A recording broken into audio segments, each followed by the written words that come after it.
आज हम बात करेंगे biggest mistakes that students make, जो अब्रॉड शिफ्ट होने के टाइम पे सबसे बड़ी मिस्टेक कर रहे हो आप, जो अगर आप भी करते हो तो आप लूज़ कर सकते हो बहुत सारे पैसे, lakhs of rupees. This is brought to you by WWEIA by Sandeep S. Kumar, who is the owner and founder with years of experience, जिन्होंने कई लोगों को इंडिया से माइग्रेट होने के अंदर और अब्रॉड शिफ्ट होने में आज तक हेल्प की है। One of the most experienced पूरे बड़ौदा में। सबसे पहली मिस्टेक है कंट्री को ब्रांड समझना, कि जो कंट्री आप जा रहे हो वो आपका ब्रांड है। लोग समझते हैं कि कंट्री इक्वल्स टू ब्रांड। तो जैसे लोग ब्रांडेड कपड़े, ब्रांडेड चीज़ों के पीछे भागते हैं, वैसे कंट्री के पीछे भागते हैं ताकि वो शो ऑफ कर पाएँ कि वो कौन सी कंट्री जा रहे हैं। आपने भी देखा होगा बहुत सारे लोग सिर्फ IELTS करना चालू कर देते हैं और अपनी फाइल सोच देते हैं यूके में डालने वाला हूँ और बोलना चालू कर देते हैं मैं तो यूके जाने वाला हूँ, यूके जाने वाला हूँ। सिमिलरली कनाडा का करते हैं, मैं तो कनाडा जाने वाला हूँ। But country is not equal to brand, country is not equal to brand. आप अगर कंट्री को ब्रांड की तरह चूज़ करोगे तो फिर आपका बहुत सारा लॉस हो सकता है। यही बात करेंगे कि स्टडी अब्रॉड डेस्टिनेशन जो आपको यूज़ करनी है, डेटा को यूज़ करके चूज़ करनी है, एडवर्टाइजमेंट को यूज़ करके चूज़ नहीं करनी। एडवर्टाइजमेंट तो देखिए बड़ी कंट्रीज़ की होने वाली है, क्योंकि यहाँ पे ज़्यादा कमाई होती है एजेंट्स की। यस, एजेंट्स की यहाँ पे ज़्यादा कमाई होती है, क्योंकि ज़्यादा कंपटीशन है। जहाँ पे ज़्यादा कंपटीशन रहेगा, जिसका ज़्यादा डिमांड रहेगा, वहाँ पे आप ज़्यादा चार्ज कर सकते हो, ज़्यादा कमा सकते हो। बट क्या ये कंट्रीज़ वीज़ा दे रही हैं? ये आपको समझना होगा कि क्या ये कंट्रीज़ वीज़ा भी दे रही हैं अभी। तो समझो कि आप ब्रेन वॉश्ड हो चुके हुए हो इनटू बिलीविंग इन कंट्रीज़। आपको ब्रेन वॉश किया गया है थ्रू एडवर्टाइजमेंट, थ्रू मार्केटिंग, जो सालों से कंट्रीज़ के बारे में रन हो रही हैं। क्योंकि कुछ कंट्रीज़ बड़ी हैं, जैसे UK, US, Canada, Germany, these are bigger countries, जिसके बारे में फॉल्स मार्केटिंग काफ़ी टाइम से चल रही है। क्यों? क्योंकि यहाँ पे जाने के लिए कंपटीशन काफ़ी ज़्यादा है, डिमांड बहुत ज़्यादा हाई है, और जहाँ पे भी डिमांड हाई रहेगी वहाँ पे आप चार्ज ज़्यादा कर सकते हो। यहाँ पे आप देखिए रिजेक्शन रेट्स बहुत ज़्यादा हैं, स्टिल लोग डाल रहे हैं फाइल्स, क्योंकि रिजेक्शन के बावजूद लोगों को जाना है। एंड एजेंट्स इसी चीज़ का जो है फ़ायदा उठा रहे हैं। उनको पता है कि रिजेक्शन आने के बावजूद लोग आते जाएंगे, और ये ही सबसे बड़ी प्रॉब्लम है। आप समझो, एक country is not a brand, it's an investment. ये आप कंट्री को एज अ ब्रांड देखना जब बंद करोगे तो आपके लिए चीज़ें बहुत ज़्यादा क्लियर हो जाएंगी। कंट्री ब्रांड है या फिर कंट्री इन्वेस्टमेंट है, जहाँ पे आप इन्वेस्ट कर रहे हो फॉर ROI, ये समझो। तो कंट्री ब्रांड नहीं है। जो लोग ब्रांड को सोच के कंट्री चूज़ करते हैं, काफ़ी बार ईगो से चूज़ कर रहे होते हैं। ईगो से आपको चूज़ नहीं करना है। आप चूज़ करते हो नेम की वजह से, ताकि आप इंस्टाग्राम पे दिखा पाओ, ताकि आप रिश्तेदारों को बता पाओ, ताकि आप फैमिली वालों को बता पाओ कि आप कहाँ जा रहे हो, फ्रेंड्स को बता पाओ कि आप कहाँ जा रहे हो। जो बड़ी कंट्रीज़ हैं, जितनी बिग कंट्रीज़ हैं, उनका कंपटीशन हाई है, उनका रिजेक्शन रेट भी हाई है, उनके बिगेस्ट ऐड बजट हैं। एक बड़ी कंट्री का बजट भी बहुत हाई होता है एड्स का, लेकिन आउटकम्स बेस्ट बिल्कुल नहीं हैं। पर हम ईगो से चूज़ करते हैं, ये सोच के चूज़ करते हैं कि लोग क्या सोचेंगे, बल्कि ROI कहाँ है ये सोच के हमें चूज़ करना चाहिए। ROI यानी कि return on your investment, return on investment, कि आप कुछ इन्वेस्ट कर रहे हो उसके सामने आपको कितना रिटर्न मिलता है।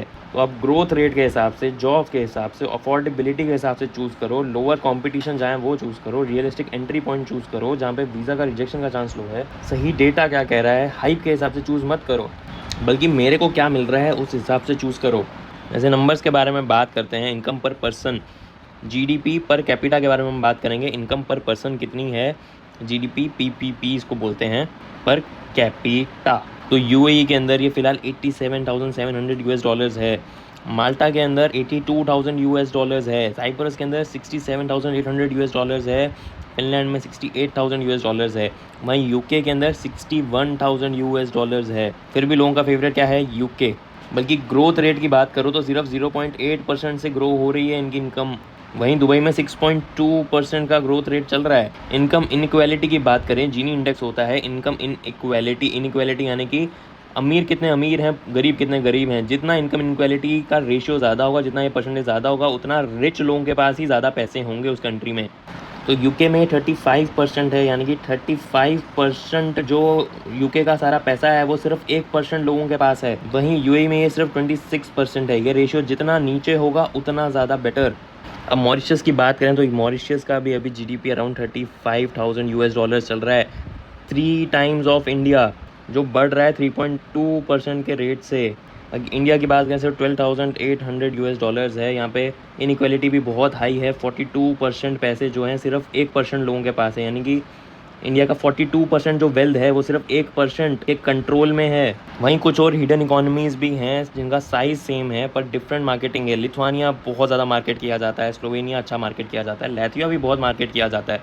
स्लोवेनिया लिथुआनिया का अगर बात करें, लिथुआनिया की अगर बात करें तो $85 बिलियन की इकॉनमी है। स्लोवेनिया की बात करें $75 बिलियन की इकॉनमी है। लातविया की बात करें तो $48 बिलियन की इकॉनमी है। लेकिन यह सबको मार्केट अच्छा किया जाता है, नाम आपने सुने होंगे। बेलारूस $75 बिलियन की इकॉनमी बट मार्केटिंग लो, तो आपने नाम नहीं सुने। क्यों? क्योंकि ये सारी शेंगन कंट्रीज़ हैं, शेंगन एरियाज़ हैं और लोग ये एरियाज़ को प्रमोट करते हैं। ये प्रमोट करने से बेटर क्लाइंट्स मिलते हैं, बेटर क्लाइंट्स की वजह से आप ज़्यादा पैसे बना सकते हो। देखिए 4 सवाल हैं जो आपका कैरियर डिसाइड करने चाहिए। पहला, इकोनॉमी ग्रो हो रही है या फिर श्रिंक हो रही है। सेकंड, अफोर्डेबल जगह है पढ़ाई के लिए और रहने के लिए। थर्ड, जॉब्स एक्चुअली अवेलेबल हैं बाहर वालों के लिए, बाहर वालों को जॉब्स मिलती हैं या नहीं।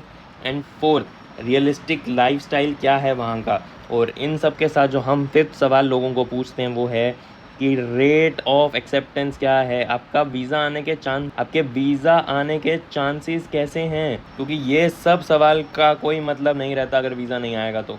इसमें USA, UK, कनाडा, जर्मनी ये सब का स्कोर जो है ओवर क्राउडेड हो चुका है, यहाँ पे ओवर प्राइस हो चुके हैं, कंपटीशन बहुत हाई हो चुका है। तो इसमें हम आपको बस 3 सवाल पूछेंगे। पहला, अगर आपको चूज़ करना है तो आप ईगो से चूज़ कर रहे हो या ROI से चूज़ कर रहे हो, अपनी ईगो के बेसिस पे चूज़ कर रहे हो या रिटर्न ऑन इन्वेस्टमेंट कि अगर मैं आज इतने पैसे लगाता हूँ तो उसके सामने मैं कितने पैसे कमा पाऊँगा उसके हिसाब से चूज़ कर रहे हो। सेकंड, आप इंस्टाग्राम के हिसाब से चूज़ कर रहे हो, कैसी कंट्री चूज़ कर रहे हो जो आप लोगों को दिखा पाओ, अपनी फैमिली वालों को बता पाओ कि मैं इधर जा रहा हूँ, उधर जा रहा हूँ, अपने फ्रेंड्स को बता पाओ, उस हिसाब से चूज़ कर रहे हो। या फिर ऐसी कंट्री चूज़ कर रहे हो जो आप कुछ साल बाद अपनी फैमिली और फ्रेंड्स को दिखाना है अगर आपको, तो वो दिखा पाओ कि आपने क्या बनाया है, आपने क्या कमाया है। या फिर थर्ड, आप एक ऐसी कंट्री चूज़ कर रहे हो जहाँ पे आपको क्लासरूम अच्छे मिल रहे हैं, जहाँ पे आपको यूनिवर्सिटी अच्छी मिल रही है, या फिर एक ऐसी कंट्री चूज़ कर रहे हो जहाँ पे आपको उसके बाद जॉब्स अच्छे मिलेंगे, जहाँ पे आपको उसके बाद इक्वालिटी अच्छी मिलेगी, जहाँ पे आपको उसके बाद वर्क अच्छा मिलेगा। ये सारे सवाल को सही तरीके से आंसर करो, नहीं कर पा रहे हो तो आओ हम आपका प्रोफाइल समझते हैं, उसके बेसिस पे we can select a country for you. एक आखिरी चीज़, स्टूडेंट वीज़ा पे जाना चाहिए वर्क परमिट के साथ प्लीज़ बहुत कॉशन के साथ जाओ। वर्क परमिट मोस्ट कंट्रीज़ का जो है फेल ही होता है, आपको ये पता है। यहाँ तो उसके अंदर कुछ स्कैम हो जाता है, यहाँ तो कुछ फ्रॉड हो जाता है। वर्क परमिट अगर आता भी है तो भी बहुत सारे प्रॉब्लम्स हैं वहाँ जाके, यहाँ तो वो लोग पासपोर्ट ले लेते हैं। अगर एकदम जेन्युइन कंपनी है तो भी प्रॉब्लम है कि आप वहाँ पे जाके जॉब शिफ्ट नहीं कर सकते, PR लेना बहुत ज़्यादा मुश्किल होता है। इसलिए student visa is a better choice. हमारे पास बहुत सारी कंट्रीज़ हैं जो हम लोग रेकमेंड करते हैं, माल्टा, साइप्रस, बेलारूस, सर्बिया, सिंगापुर। इसके साथ मोल्डोवा एक कंट्री है जो हमें काफ़ी ज़्यादा पसंद है, कि वहाँ से आपको मोल्डोवा टू रोमेनिया पाथ मिल जाता है। Mauritius is another country that we really like. इसके सिवाय हमारे पास Hong Kong, Japan and South Korea भी है। बट प्रॉब्लम इन कंट्रीज़ के साथ क्या है कि आपको थोड़ा लैंग्वेज बैरियर इधर झेलना पड़ता है। उसके साथ if you are looking for budget option, Russia is a good budget option.